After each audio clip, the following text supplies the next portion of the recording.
All right. So they have been using their sirens. I know Pam is lying to me. Whoever she's at, she's lying to me. It is 8 o'clock, and yeah, the sirens out there. It is 8 o'clock. I'm looking at my watch. That's why it started using the sirens. And you know, she sent me a text. You know, that's this. This is the criminal behavior of the New York Predator Department, along with the New York Fecal Department. Criminal behavior, right? They're criminals. Okay, and they engage in covert psychological operations, covert warfare, and so forth. And particularly, they are the person, the entity behind this gender warfare, right? Those with the white supremacists within the position of authority, and that means within the government, within the CIA, within the military, and so forth. And what it is that they've been doing. So now she texts me talking about how they misplaced her keys, right? And they're looking for it. Now, when I called her, okay, she's like, I'm leaving work and what have you, and I'm like, you have no concern, do you? You don't care about whether you have your food there for the kids or have you. As long as they get her to believe that she can control me, this is how she starts to behave. This is what she'll do, and this is you hear all the noise campaign going on there because in the curse persuasion program, it is to do what? It is to try to put the victims to make them into slaves, right? Involuntary, I put you into involuntary servitude, stuff like that. And so they have to manipulate, they have to engage in such behaviors. Why? Because they want them. If you look at the majority of women in America who are Christians, right, or the group of women, I should say, who are the most Christians, and these are black women. And they don't understand that Christianity is white supremacy. It is a white supremacist religion. And they don't want to believe that.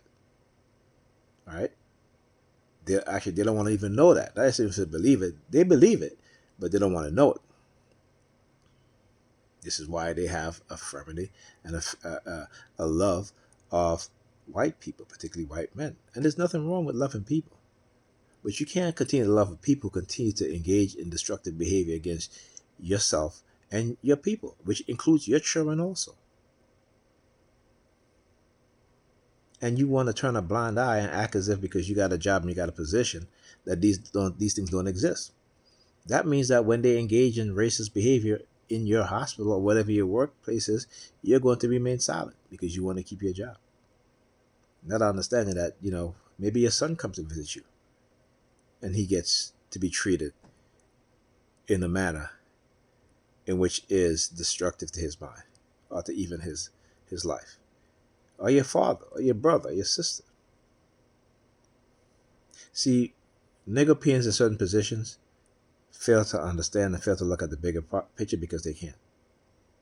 They can't. So when these white doctors, white nurses, even the black doctors and nurses, I always say the black doctors, but the white doctors, black nurses, when they treat pregnant black women a certain way, all right, when more black women die on the delivery table, when they're calling uh, CPS on black women who have marijuana in their system, but not calling CPS on white women who have cocaine in their system, and you work in that hospital and you don't want to call out their racism, and the white people in there that they want to talk about it, and you say nothing, then they know they have Negropeans working amongst them. They know they have Negropeans that they can abuse and use. They know they have Negropeans that they can lie to so they can send them home to destroy their families. Okay, see, but when a black person stand up and say, "Hey, y'all need to change our racist behavior," then that person is looked at as being troublesome, mentally ill, and so forth. All right, but when you look at who is truly mentally ill, it ain't us. It's them. They're just projecting onto us who they are. All right, talk to you guys in the next video.